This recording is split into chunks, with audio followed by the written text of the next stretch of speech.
warahmatullahi wabarakatuh. Waalaikumsalam warahmatullahi wabarakatuh. Kembali lagi nih di Ada Apa Dengan Planologi. Sekarang materi yang kita bawain sama seputar KKL, tapi yang volume 2. Dan untuk di awal mungkin sama seperti biasanya perkenalan dulu. Perkenalkan, nama aku Ananta Faza dari PWK 2019. Dan aku Inisial Nur Sakina dari PWK 19. Dan dari Mas Gifari dan Mbak Dita mungkin bisa perkenalan lagi ya. Dari aku ya. Assalamualaikum warahmatullahi wabarakatuh. Selamat sore semuanya. Perkenalkan, nama saya Nandi Gifari Firdausyah dari PWK Angkatan 2016. Selamat sore juga, perkenalkan aku Aisyah Rasri dari Planologi 2016. Terima kasih. Mungkin langsung ke pertanyaan dari Irna. Untuk pertanyaan pertama bisa disampaikan. Oke. Jadi ini kan untuk volume 2 sendiri Kak, itu kan kayak pertanyaan yang lebih lanjut terkait video KKL yang kemarin udah kita publish yang volume pertama. Jadi ini mungkin kurang lebih itu bakal seputar yang kemarin, cuman mungkin lebih detail atau misalnya masih beberapa ada pertanyaan yang kurang lebih sama, cuman ya kayak tadi agak lebih sedikit detail karena mungkin kemarin masih ada yang kurang ngerti. Terus ini mau aku langsung mulai aja pertanyaan pertama. Jadi ada yang nanya tempat mana aja yang udah pernah dikunjungin di saat kegiatan KKL sama angkatan-angkatan sebelumnya. Kan kalau misalnya angkatan KKK 2016 sendiri itu kan ke Thailand ya, ke Bangkok. Kalau misalnya untuk tahun-tahun sebelumnya itu kemana aja yang kakak tahu, terus apa yang bikin destinasi kakak ke Bangkok Thailand itu jadi lebih spesial dibandingin sama tahun-tahun sebelumnya.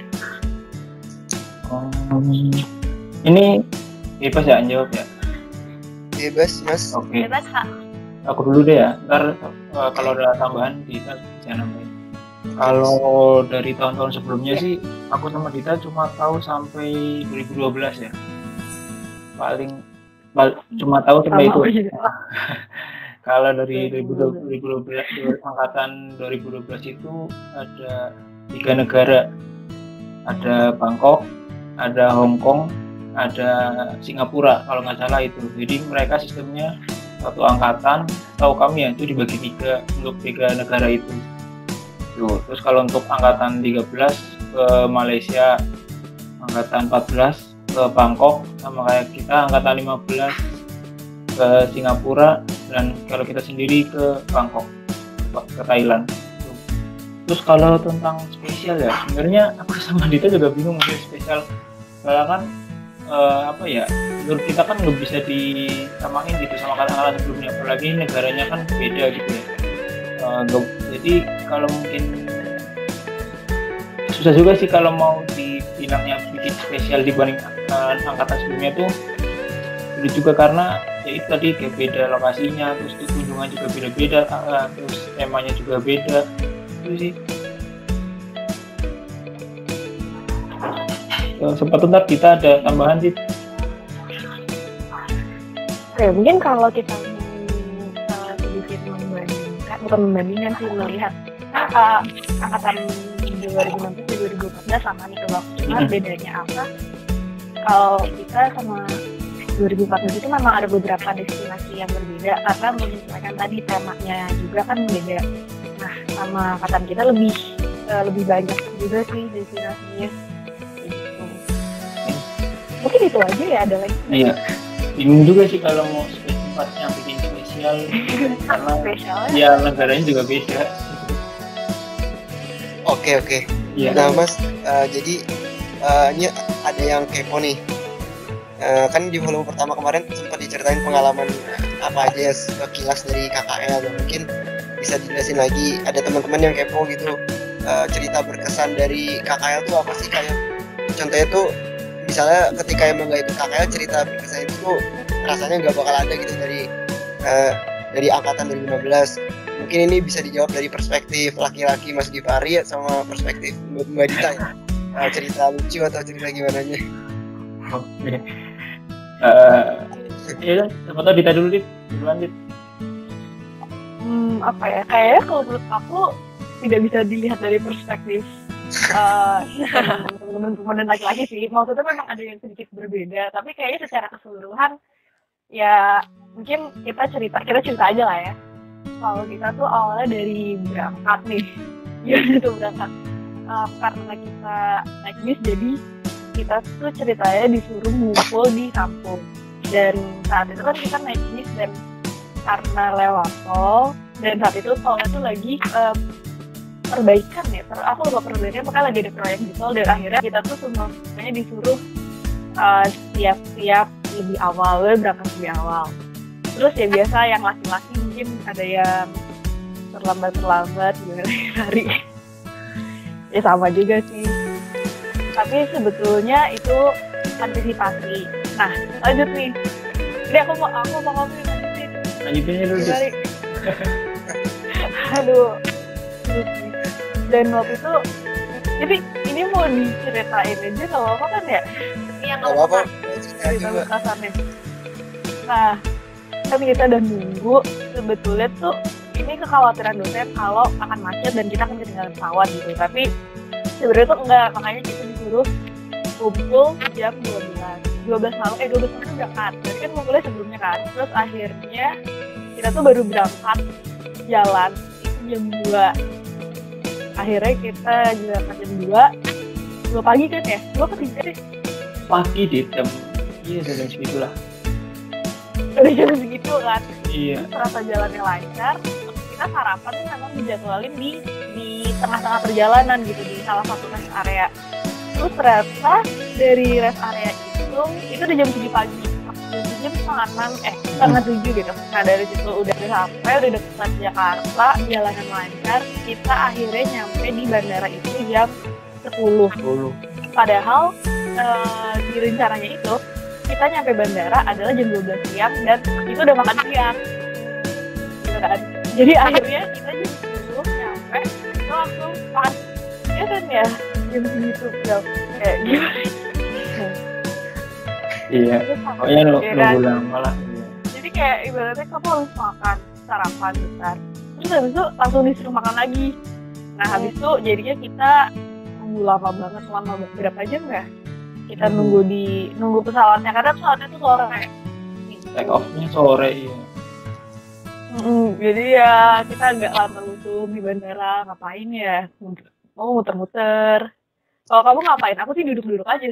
Sebenarnya kalau pengalaman menarik tuh dari sebelum berangkat juga ada kayak misal rapat angkatan, kayak riuhnya, milih tempat, debat sana sini buat tema dan lain itu udah berkesan banget ya. Boleh kayak milih tempat duduk di pesawat, milih tempat duduk pipis, kamar ke hotel itu udah ribet dah pokoknya itu udah berkesan. Jadi kalau di pesawat itu juga dipilihin gitu duduknya. Iya. Kalau pesawat itu lewat kayaknya NIM asal nama gitu, NIM kayaknya diurutinnya. Iya kan? Ya. Terus banyak juga sih terus yang kayak karena kan datanya dari yang kayak misal terus kita take off tuh benar-benar pesawatnya tuh full anak PWK semua. Iya sih, itu pasti seru banget sih pesawat PWK doang. Karena ya untungnya kita bisa berdua satu pesawat tuh kita aja, dan sampai sebelum take off tuh kita disambut sama pramugarinya ya kayak selamat datang kepada kronologi ini begini. Ini gemes banget. Kita kan nggak kebayang gitu, kita kayak wah, malu sih. Kayak ya udah. Terus sebenarnya kalau sampai banyak banget sih sebenarnya ya. Terus sampai Thailand juga. Ya, jauh. Ya, terus kalau pas waktu sampai Thailand tuh kan sampai hotel tuh bener-bener tuh hotel tuh lift cuma satu. Berkali-kali gantian. Bayangin 110 masuk kan lift kan paling maksimal 7 lah ya, 7-8 itu bener-bener nunggu akhirnya yang foto tuh naik tangga manual sampai 12 lantai, 10 lantai. Itu sebenarnya setiap hari tuh naik turun. Iya. Ya, terus apa lagi ya Dit ya? Itu kan perjalanannya. Mungkin Perjalanan. kalau pas lagi di ya suruh aja sih. Kalau aku sendiri malah merasanya karena kita ngurusin acara juga ya, jadi kayak ada rasa-rasa aduh ribet banget ini belum ini terus kayak ada pergantian rencana dadakan saat itu juga gitu kan, nelponin sana nelponin sini karena kan yang tadi kita bilang kita sebelumnya kita udah pernah bahas ya kayak kepencar di beberapa bis 3 bis gitu, jadi koordinasinya yang harus telepon apalagi kalau yang saat itu juga gitu kan. Ya kalau aku sih kayaknya banyakan riwahnya daripada kesenangan. Terus Tapi iya. kalau aku ya. Terus angin lagi paling ini sih gala dinner itu waktu malam ya gala dinner lah, malam gala dinner angkatan tuh berkesan situ, paling berkesan itu waktu kalau itu nggak berkesan ya itu benar-benar pecah banget itu sih, mulai dari rundown acaranya dari awal sampai akhir tuh ya. Top lah. Terus juga paling apa ya, belanja ya di waktu kegiatan belanja, kegiatan free time di Thailand tuh kan. Iya, kayak nyobain makanan khasana semuanya. Kak, tapi ini kan biasanya kalau bepergian tuh ada ya orang-orang yang karena satu orang ini bikin ribet semuanya gitu. Kayak misalnya ada aja yang ketinggalan atau udah mau ngapain tiba-tiba gara-gara satu orang ini nggak jadi. Troublemaker-nya gitu Kak. Ada pengalaman kayak gitu nggak Kak? Dia kan Ada. Ada. Sebut nama ya, Dit. Gak sebut nama lah ya, pokoknya adalah cowok tuh. cowok Disuruh jam 7 udah makan, jam 8 baru bangun. Ya tau lah kalau cowok malamnya, iya. Tahu kan juga. Waduh, parah. Ya gitulah. Tapi itu sih kayak masalahnya ya paling kesiangan bangun aja sih gitu kan. Mungkin pas ini nih kita kan waktu itu ditaruh di drop di pusat perbelanjaan gitu kan, dan udah dibilangin makanya kita jam segini kumpul lagi ya di tempat turun ya, tetap aja bakal ada yang belum selesai kayak gitu. Masalah-masalahnya paling kayak gitu sih. Iya. Dan itu nggak cuma satu orang, tapi ada gitu.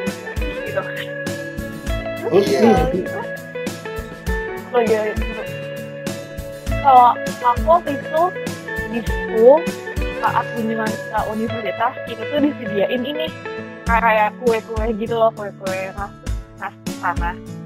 Terus kita kayak lucu ya bentuknya, karena bentuknya lucu-lucu gitu. Terus bener-bener kayak akhirnya kita abisin bener-bener. Ada kuenya rasanya aneh ya, mungkin berapa nggak biasa kan kita rasain rasa dulu ya. Ini rasanya aneh. Aduh, nggak doyan kasih. Tapi emang bener-bener lucu sih kalau kalian lihat, itu warna-warni, terus bentuknya bagus-bagus. Kayak kue apa ya? Kue jajanan-jajanan gitu deh pokoknya. Tapi kalau kayak makanan sehari-harinya gitu, enak nggak sih Kak? Apanya? Alhamdulillah kita makan enak sih. Ya kan, karena Indonesia kita atau jadi bukan yang makanan. Di mix sih makanannya campur. Kita tiap hari makan tom yum. Tom yum. Oh, Tiap hari. Tiap hari. Tiap tempat makan itu juga ini tuh. Kayak dari yang kayak kita akan makan makanan Thailand nih gitu. Ya, komen lagi. Kayak gitu kan sih. Dan tetap ada beberapa restoran. Bukan restoran sih, kita tuh kayak di hotel gitu kan makannya. Terus ada di tempat makan, tempat restoran sih. Ya macam-macam sih, cuma memang menyiapkan makanan khas sana gitu, kayak minggu sticky rice, terus tadi tom yum, aduh. Iya, paling enak juga. Kemarin kita nyam. Oh, tiap hari makan tom yum, ayam. Tiap hari. Iya, itu udah pasti. Iya, karena kita nyari juga makan yang aman ya kan. Terus ya kalau iseng juga bisa ke kayak net marketnya Thailand gitu, kayak nyobain, tahu kan kayak misalnya ada yang kayak sate kecoa, sate kalajengking. Oh iya, tahu. Nah itu ada beberapa yang, kalau aku enggak, tapi ada beberapa temen yang memang ke sana nyobain. Ini semua lah yang ada di sana. KFC Thailand juga. Iya. Nyobain. Emang beda ya, KFC Thailand beda ya. Sausnya yang beda. tidak, iya tidak. Terus sausnya juga lainnya. Kamu nggak nyobain? Oh nggak nyobain ya? Pokoknya sausnya Ya, tak pedes. pedes sama warnanya tuh kuning gitu. Oke. Bener-bener Ya, semua itu. dicoba ya berarti. Iya. Mungkin nanti kalau oh iyalah, itu kesempatan sih soalnya. Itu tambah lagi ya. Kalau jalan-jalan perlu. Kunjungan sih Terus seru semua itu sih yang kunjungan. lucu tuh aku pernah pas. Oh sama itu kita tuh hari terakhir sebelum pulang dibawa ke tempat belanja juga.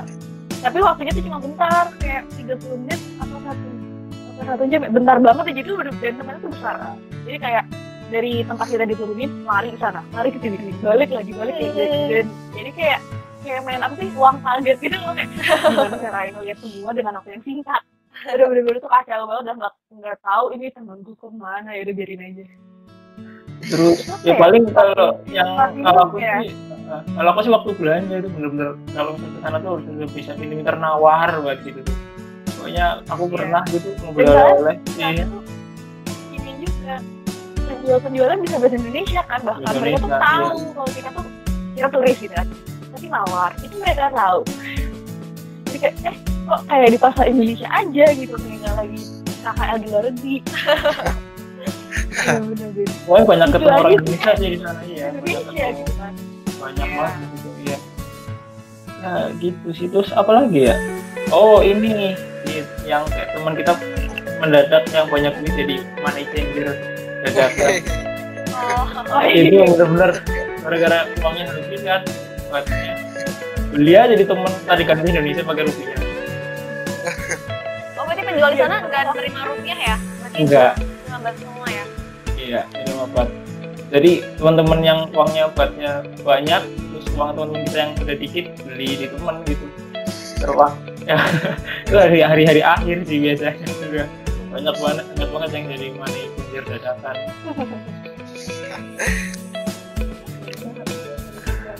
Lumayan kan, karena waktu itu survei juga saat setengahnya rupiah gitu kan. Iya. Jadi, satu Iya, setengahnya kalau satu rupiah gitu kan ya. rupiah satu buat. Iya. Ya. Jadi sebenarnya kan gampang kan kalau misalkan dia mau kita ngasih mereka mau nuker 100.000 rupiah, berarti kan ya udah kita kasih mereka 200 rupiah. Jadi nggak pusing-pusing gitu berapa ya gitu. Terus sih. iya. Terus Apa ini lagi? banyak. Yang ini Dit, yang anak raja mau wisuda, anak raja Thailand. Oh ya itu yang kemarin kita diceritain, Iya. itu bener-bener sampai ke jalan itu malamnya. Jalan ditutup, jalan semua ya gara-gara anak raja doang wisuda. Iya. Ya, banyak sih ada waktu sebenarnya. kayaknya kalau anak raja. Iya. Bener-bener. Jadi Ya begitulah, jadi menghambat kan perjalanan kita yang rutenya udah fix, kita lewat sini harus muter, dan muter pun makan waktu lagi, belum kalau macet karena di sana juga macet kan, sama aja kayak di Indonesia gitu, kayak di Jakarta. Jadi ya macet, jadi memang gitu di sana tuh spare waktu cukup banyak karena antisipasi macet gitu kan kalau di sana. ya, sebenarnya banyak sih pengalaman Kayak cuma on time ya. Iya, secara umum itu ya Dika. Kalau mau tanya pribadi nanti bisa di belakang. Nanti boleh deh hari ya. Oke. Boleh. Karena emang pengalaman tiap individu kita tuh beda-beda gitu. Ya. Bener-bener. Iya. Itu sih paling. Oke, kalau Oke, kita mungkin bisa lanjut nggak ya. pertanyaan ke Atau enggak kalau mau web. Terus kan berarti selama kakak berhari-hari itu di Thailand, berarti ada yang ngurus kan, kayak misalnya Kak Dita bagian acaranya gitu. Berarti kan keseluruhan tuh ada struktur kepengurusannya. Nah, kalau misalnya dari angkatan kakak sendiri tuh biasanya ada siapa aja, misalnya kayak ada konsumsi, ada keamanan, kayak gitu tuh ada apa aja, karena mungkin beberapa teman-teman udah excited dari sekarang kan, mungkin kayak yang 2019 atau 2018 berpikir kayak aku masih ada kesempatan nih buat bisa KKL gitu kan. Nah makanya mereka kayaknya agak-agak sedikit excited gitu, pengen tahu. Terus biasanya dari tiap situ kayak ngapain aja gitu kan, gue ceritain dikit nih. Berarti tentang struktur kepengurusan ya? Iya. Kalau dari ke-16 kemarin tuh ada ketua, terus ada wakil, bendahara, sekre, terus ada si acara, perizinan, perkap, kesehatan, pubdoc, keamanan sama sponsor. Itu kalau keseluruhannya. Ini kalau ini jelasin ya apa gimana? Iya boleh Kak. Jadi kan kalau kita kemarin ketuanya tuh ada Imam Agung kalau tahu. Ketua dari 16 itu Agung. Itu ya tugasnya ketua tahu lah sebagai koordinator angkatan ya. Terus maksudnya jadi penghubung antara mahasiswa, terus biro perjalanan sama dosen. Itu juga Agung juga secara nggak langsung jadi format kelas KKL sih kan, karena KKL kan sebelum keberangkatan juga ada kelas di kampus. Ya punya kalau ada presentasi itu kadang ketua kadang wakil gitu. Terus untuk wakil aku sendiri kalau wakilnya ya backup ketua sama koordinator antar C sih. Jadi dulu aku sama Agung tuh kan C-nya banyak tuh. Kita bagi dua, jadi aku megang yang megang kayak bendahara, sekretaris, acara. Itu Agung yang koordinasi, sisanya aku kayak misal perizinan, perkap dan lain-lain itu bagi dua sama Agung gitu loh. Itu kalau secara kasarnya gitu ya. Terus untuk bendahara itu ya untuk ya mereka sih bertanggung jawab untuk semua uang angkatan ya, pengeluaran, pemasukan itu semua mereka yang tanggung jawab. Terus kalau kalau bendahara dulu kita ada dua bendahara, itu ada Atuf sama Safid. Nah, itu kalau sekre itu ya terkait perizinan, persuratan lah, terus ada notulensi kalau ada kelas, notulensi kalau ada lagi rapat. Dulu ada Nadia sama Vera. Terus kalau si acara ada Dita sendiri. Si acara tuh ya untuk tugasnya nyusun rundown sih dari awal keberangkatan sampai pulang. Itu semua diurus sama si acara. Terus ada si perizinan itu Sukruf dulu perizinan. Itu tugasnya bikin surat proposal kunjungan. Jadi kita dulu sebelum kunjungan kan bikin surat semua surat kunjungan di Thailand itu dibikin di sini terus dikirim ke sana tuh lewat koordinatornya Sukruf sebagai ketua si perizinan. Kalau untuk perkap dulu ada Paranaji itu koor perkap, ya kegiatannya memastikan semua barang angkatan tuh kebawa semua sampai Thailand, kayak misalnya banner, bawa kenang-kenangan kunjungan dan semua tuh diurus sama perkap. Terus ada kesehatan, jadi kalau seksi kesehatan tuh megang database riwayat penyakit. Jadi kita sebelum berangkat kemarin dari koordinasi kesehatan tuh namanya AGA di 2016 tuh bikin database tiap orang tuh punya riwayat penyakit apa aja gitu. Jadi mereka menyiapkan obatnya, semuanya untuk persiapan di sana biar menghindari hal-hal yang tidak diinginkan. Gitu. Terus kalau pubdoc dulu koornya ada Vita Martina Fitri kalau tahu. Tugasnya kayak bikin poster, terus dokumentasi, terus video KKL yang terkait publikasi sama dokumentasi ya. Terus kalau si keamanan tuh ada koornya tuh Farhan Asani. Itu sebenarnya keamanan sih cukup vital ya tugasnya sebelum pas Thailand. Kalau sebelumnya masalah waktu rapat KKL tuh yang keamanan tuh benar-benar yang kayak suruh yang ngasih kalau misalnya ada yang belum berangkat diteleponin dan sebagainya. Kalau waktu Thailand benar-benar yang ngatur, ada yang telat, ada yang ini dan sebagainya, itu benar-benar untuk keamanan tugasnya. Terus terakhir tuh ada si sponsorship, itu ada Indra Nugraha di koornya. Itu awalnya tugasnya ya gitu nyari dana tambahan lewat sponsor gitu. Terus waktu di Thailand mereka buka just tip buat oleh-oleh dari Thailand. Jadi itu benar-benar banyak banget yang oleh-oleh yang misal just tip Thai tea gitu, yang kan ada tehnya, teh bubuk aslinya gitu, tuh banyak banget tuh yang lewat si sponsor, salah satu tugasnya tuh. Itu sih kalau secara garis besar ya tugas sama dari kepengurusannya itu juga ada peran komting sih, secara keseluruhan juga mereka juga berperan di KKL ini sih. Gitu paling. Satu angkatan tuh harus jadi panitia gitu nggak sih? Apa ada yang nggak panitia? Panitia semua. Oh panitia semua ya? Iya. Oh. Ya, tadi tuh koor-koornya aja gitu, nanti di dalamnya teman-teman kita juga jadi panitia. Iya. Oke. Nah, ada yang nanya nih Kak tentang Kan kalau KKN itu kan ada tema sama subtemanya ya. Nah ini ada yang nanya, mungkin bisa dijelasin lebih mendalam lagi cara mekanisme pemilihan tema sama subtema itu gimana sih bisa sampai dapetin tema dan subtema yang fix buat angkatannya gitu. Mungkin bisa dijelasin lebih mendalam lagi supaya pada ngerti.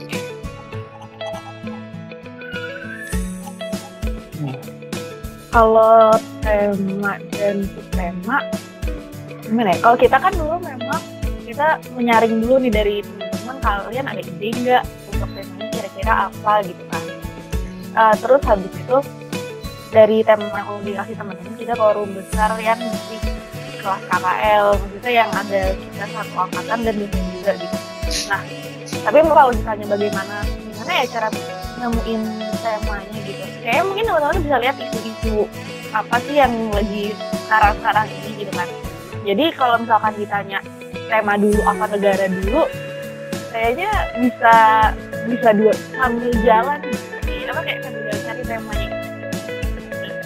Oh ini ada negara ini, jadi memang waktu kita di kelas itu pun setelah kita paparkan nih, ini Bu, Pak, kami punya usul tema ini, terus negaranya yang sekiranya bisa masuk dengan tema tersebut ini, udah kita kasihin ke dosen juga kayak, oh oke, gini, terus alasannya apa, kenapa negara ini, kenapa tema ini. Terus dari situ dosen kita juga saat itu memberikan satu tema gitu dari mereka tentang ini. Dan dosen-dosen pun juga menjelaskan latar belakang tema ini tuh apa dan negara-negara yang bisa masuk untuk tema tersebut tuh apa. Terus akhirnya kita langsung diskusi aja sih gimana kita setuju sama tema yang dari dosen kasih atau teman-teman punya tema lain gitu. Contohnya tuh kemarin kita ada tentang heritage gitu ya. Aku lupa deh. Terus gitu. Ada tentang green juga ya. Aku udah lupa. Sebenarnya sekitar kalau nggak salah tuh ada sini ya kita bawa ke paparan sama dosen itu. Terus ya udah sih kayak gitu. Mungkin kalau untuk temanya bisa browsing juga nih, ada negara, misalkan mau ke negara A gitu. Negara itu ada apa ya? Jadi kira-kira untuk tema ini bisa nih di negara ini. Tapi waktu itu memang kita fokusnya nyarinya di Asia sih, nggak yang ke luar Asia gitu. Karena kan mempertimbangkan waktu juga, terus biaya itu sih paling waktu itu kita pertimbangkan. Ada tambahan? Ya sebenarnya paling gampang tuh lihat tema KKL sebelumnya gitu kan, banyak kan dari KKL 16 temanya apa semua. Terus kita coba cari yang beda sih, kalau biasa jangan sama biar ada pembahasan. Kalau ini pembahasannya bisa banyak gitu loh.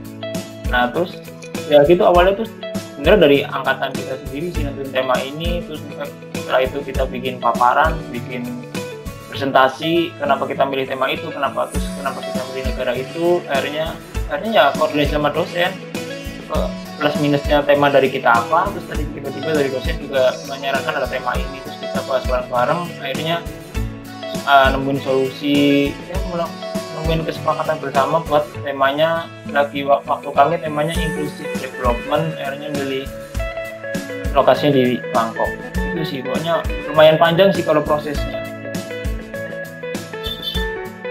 Kalau jadi itu pun kita di target terus kan ya. Iya melibatkan satu angkatan.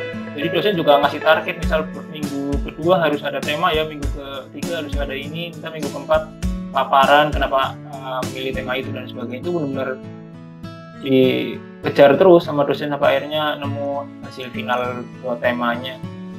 Benar koordinasi iya. Benar. Karena waktunya juga sebetulnya untuk jarak waktunya tuh udah cukup singkat gitu kan dari persiapan kita ke keberangkatan. Jadi memang kalau kita nggak kejar terus malah takutnya ada kendala di tengah jalan, malah nggak keburu gitu kan. Dan alhamdulillah kemarin dosen kita juga sangat mendukung gitu, kayak ya udah kalian butuh bantuan, misalkan bantuan masukan apa atau kayak kunjungan. Waktu itu kan acara juga selain bikin Ramadan kita juga cari tahu kan emang kunjungan dengan judul apa sih subtema ini kira-kira ke universitas mana atau kira-kira ke instansi gimana gitu kan, pas cari dan dari situ kita juga dapat bantuan dari dosen, saya punya kenalan di sini nih, coba di sini itu sih. Jadi karena dosennya mendukung, kitanya mau, akhirnya gampang. Jadi ya itu bener-bener nyari sendiri loh. Tema dari lokasi terus kunjungan tuh bener-bener dicari sendiri dari angkatan itu, baru setelah itu koordinasi sama dosen. Intinya ya lumayan mandiri sih ini. Jadi memang ya kita yang memulai duluan gitu, nanti baru dosen yang saya punya masukan ini atau enggak ini diganti aja lebih baik kan. Ya kita juga yakin karena dosen-dosen mungkin pernah pengalaman KKL juga dengan mungkin yang lain dua atau angkatan sebelumnya gitu kan. Itu sih kira-kira. Itu sih. Oke. Lanjut pertanyaan selanjutnya. Ini sebenarnya pertanyaan lebih kayak ke opini Kak Givari sama Kak Dita aja sih. Jadi ada yang nanya pendapat Kak Givari sama Kak Dita kalau misalnya satu angkatan misalnya udah sepakat nih kayak udah ya bisa kita ke Thailand misalnya, tapi ada beberapa orang yang keberatan dan akhirnya mereka milih untuk KKL di dalam negeri. Kan kalau misalnya angkatan kakak kan kebetulan seangkatan nih semuanya misalnya ke Thailand gitu. Kalau misalnya ada yang beberapa orang yang milih untuk KKL di dalam negeri gitu, pendapat kakak gimana? Kalau dari aku ya, ini aku dulu ntar kita udah tambahin.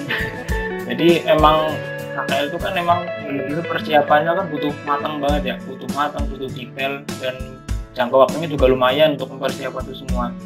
Jadi itu kalau misalkan itu sebenarnya menurutku ya itu kembali lagi ke angkatan itu sih, mereka benar-benar dari angkatan itu mau satu angkatan full ke satu tempat atau misalkan beda-beda tempat, kayak contohnya tadi angkatan 2012 ya, ada 3 negara berbeda. Itu sebenarnya kembali lagi ke masing-masing angkatan sih. Jadi mereka maunya memang benar-benar satu negara kah atau mereka pisah-pisah, itu ya tadi balik lagi kembali ke angkatan itu, mereka untuk kan ada justifikasinya kenapa mereka pilih-pilih tempat. Nah terus kalau misalkan masalahnya ketika angkatan itu udah milih satu tempat, misalkan Bangkok gitu, ternyata ada beberapa orang yang memang nggak setuju tuh, ya kita coba pecahin kenapa gitu, pecahin masalahnya kenapa mereka nggak setuju, tiba-tiba nggak setuju tuh kenapa. Misalkan ternyata karena izin orang tua, nanti kita coba melakukan panitia inti itu biasanya melakukan pendekatan ke orang tua. Atau misalkan ternyata masalahnya biaya nih, ya kita coba pecahin masalah bareng-bareng, ataukah mungkin kita dari angkatan bisa bantu untuk biayanya. Itu sebenarnya ya gitu sih, coba. Jadi ya kalau misalkan kalau bisa sih ya satu angkatan gitu, biar vibes-nya tuh sama gitu, satu rasanya tuh sama gitu. Cuma ya kembali lagi ke tadi sih, kembali lagi ke masing-masing angkatan mereka maunya gimana. Itu sih kalau dari aku. Karena jatuhnya tuh pasti lebih kalau dari aku kalau misalnya beda-beda negara gitu. Gimana? Iya itu sih kayak efisiensi juga ya. Iya. Karena kalau misalkan kita di beda-beda destinasi, berarti kita butuh misalkan 2 destinasi berbeda, kita butuh 2 panitia inti gitu kan. Terus prosesnya jadi ya 2 kali gitu. Misalkan karena kita satu destinasi, ya udah presentasi biro sekali, kita nyari biro itu sekali, terus presentasinya sekali. Dan sedangkan kalau memang kita ada beberapa, mungkin memang butuh extra effort juga gitu kan. Cuma memang kalau kesepakatannya ada 2 kelompok tujuan yang berbeda, itu silahkan juga gitu. Mungkin dari situ bisa lebih banyak wawasannya, lebih banyak yang didapat. Tapi kalau untuk kita ngomongin efisiensi sih ya memang lebih baik satu destinasi aja. Ya. Paling gitu. Oke. Ini Kak, sama ini yang lagi hangat banget nih kan, yang kita tahu kan angkatan 17 ya, angkatan 17 kan nggak bisa KKL karena mungkin kondisi pandemi dan lain sebagainya. Kalau dari pandangan kakak sendiri itu tentang angkatan 17 yang nggak bisa KKL karena kondisi itu gimana sih? Apa maksudnya apa karena nggak bisa berangkat KKL tuh pengaruhnya sebesar apa sih, sama pengaruhnya sebesar apa buat kedepannya gitu? Karena nggak ada KKL di angkatannya gitu. Mungkin dari pandangan Kak Dita sama Mas Givari ya, bisa dipaparkan.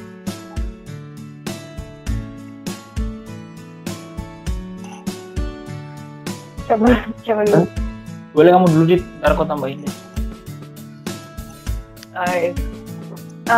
Ya buat kabar itu sebetulnya aku juga kasihan sih, karena aku tahu pasti persiapan KKL itu udah lama gitu. Dan istilahnya nih udah tinggal, ya udah tinggal berangkat gitu, tapi harus di cancel gitu kan.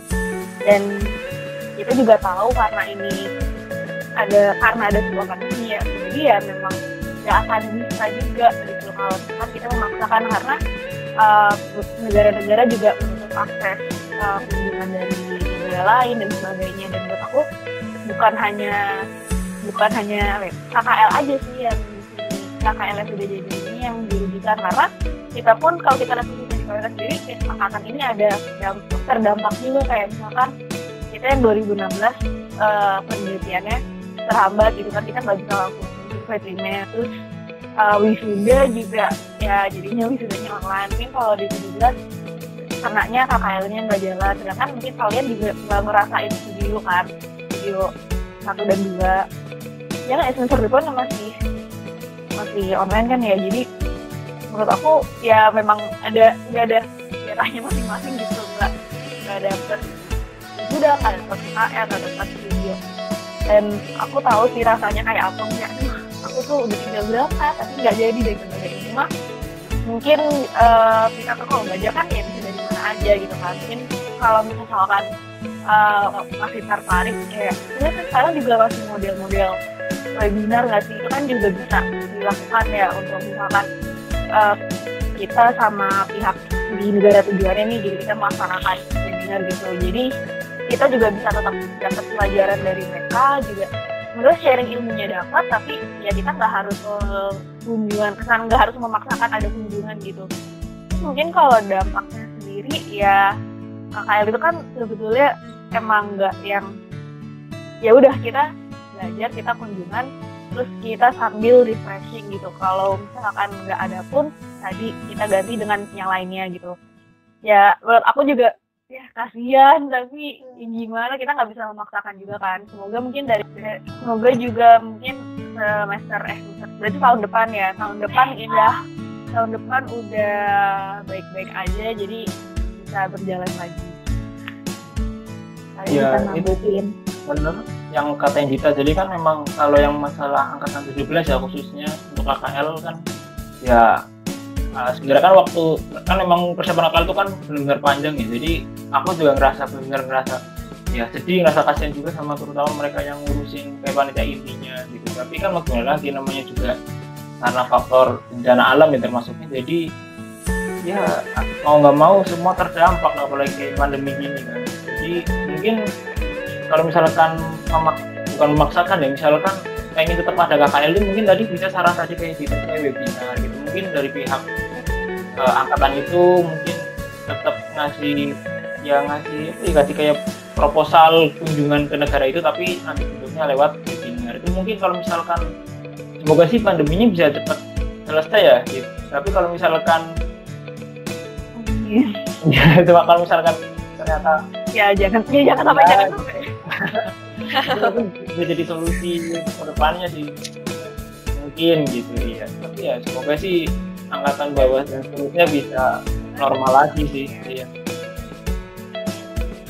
Bukan jurusan kita juga kan. Iya banyak juga ya. Apa sih yang jurusan lain? Gitu sih paling. Pokoknya karena semangat aja. Karena ternyata kemarin tuh pas yang pada isi G-Form itu tuh kebanyakan kayak pada bilang kayak excited banget pengen KKL gitu. Karena kan ke luar negeri juga kan, terus bahkan ada yang sempat cerita juga kalau misalnya salah satu alasan masuk PWK tuh karena KKL ke luar negeri gitu, kayak kasihan banget. Tapi kan siapa tahu di angkatan 17 ada yang alasan masuk PWK-nya gara-gara itu kan, terus nggak jadi kan, jadi kayak kasihan banget gitu. Bener. Ya semoga diganti di lain kesempatan. Iya. Juga bingung juga ya menanggapin kalau gitu. Ya gitu sih.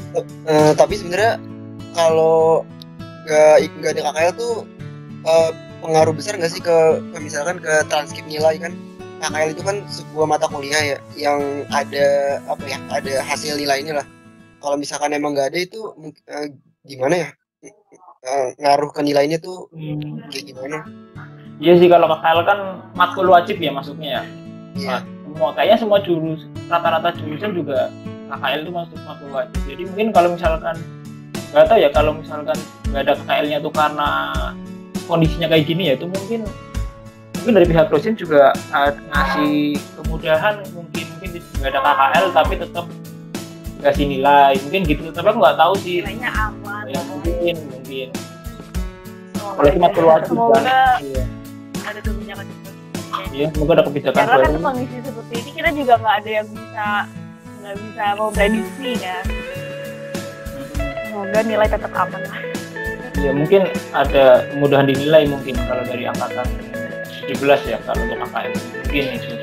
Iya. Mungkin dari Irna lagi nak. Udah sih. Mungkin ada pesan-pesan lagi Kak buat angkatan 17-nya. Ya, tetap semangat. Enggak sih untuk semua angkatan ya, angkatan 16 juga, angkatanku juga yang lagi skripsi juga semangat. Ya, 17, 18 juga Kalian yang juga. video ya. Online tetap semuanya tetap semangat. Semoga pandeminya cepat selesai. Amin. Amin. Itu aja sih. Dari Mbak Dita mungkin ada. Apa ya? Mungkin aku juga buat semuanya, kayak aku berharap dengan cerita KKL, maksudnya dengan ini nih, acara kita ini kita tidak bermaksud untuk membuat yang tidak jadi zakat itu kayak sakit hati, tapi di sini kita hanya sharing apa yang angkatan aku kebetulan dapetin gitu, dapet pelajarannya, mungkin pengalamannya gitu, dan mungkin ini bisa jadi gambaran juga buat nanti 2018, 2019 kalau memang pada saatnya kalian KKL bisa dilaksanakan, ya inilah gambaran KKL itu. Terus sih makanya harusnya belajar tuh bisa dari mana aja gitu kan. Kita cari cara lain lah kalau memang terhambat gitu. Mungkin aku deh itu aja sih. Oke, mungkin aku rasa dari KKL yang volume 2 ini udah semuanya, dari pertanyaan teman-teman PWK udah jawab semua. Mungkin tadi penyampaian pesan dari Kak Givari sama Mbak Dita itu jadi penutup ya buat KKL volume 2 ini. Dari aku juga pengen ucapin lagi terima kasih ya buat Mbak Dita sama Mas Givari yang udah luangin waktu buat ada di kedua volume KKL ini. Nah, semoga sharing-sharing kita bisa jadi sumber informasi yang bermanfaat lah buat angkatan 2019, 2018 maupun nanti angkatan di bawah kita gitu. Mungkin dari Irna ada lagi nak? Iya, kurang lebih sama kayak Faza. Aku mau makasih banget sama Kak Givari sama Kak Dita udah ngeluangin waktunya buat 2 volume KKL terus. Semoga semua yang kita bahas di sini, terus sharing-sharing dari Kak Dita sama Kak Givari juga bermanfaat buat semuanya. Bahkan sebenarnya kayak gini kan nggak cuma untuk yang belum KKL, bahkan untuk yang udah KKL kayak angkatan di atas Kak Givari sama Kak Dita kan juga pasti pengen tahu gitu kayak 2016 kayak gimana, misalnya kayak gitu, atau kayak cerita-cerita seru lainnya atau pandangan dari Kak Givari sama Kak Dita sendiri gitu. Udah sih kalau dari aku kayak gitu. Makasih banyak buat waktunya. Aku boleh tambahin sedikit nggak? Boleh. Ini sih mungkin kalau misalkan yang nonton ini mau tahu kira-kira gambaran KKL angkatan sebelumnya kayak apa, bisa cari di YouTube aja. Itu tuh ada angkatan yang ada 13, ada 13, 14, 15, angkatan 16 tuh ada di YouTube kalau mau nonton aja. Oke. Biar kelihatan lah KKL tuh ya apa gitu. Jadi cerita aja kan. Iya. Oke, mungkin cukup ya. Oh ya, terakhir mungkin terakhir semangat untuk angkatan 2016 yang lagi penyusunan skripsi ya. Iya. Semoga dilancarin semuanya. Amin. Salam buat teman-teman kakak angkatan 2016. Iya. Semoga semua yang terhambat karena pandemi bisa berjalan lancar lah. Amin. Oke. Ya mungkin itu aja dari aku dan Oke. Isra untuk ADP volume 2 ini. Sekali lagi terima kasih. Wassalamualaikum warahmatullahi wabarakatuh. Waalaikumsalam warahmatullahi wabarakatuh. Terima kasih Mas Difari dan Mbak Dita. Iya, makasih juga ya.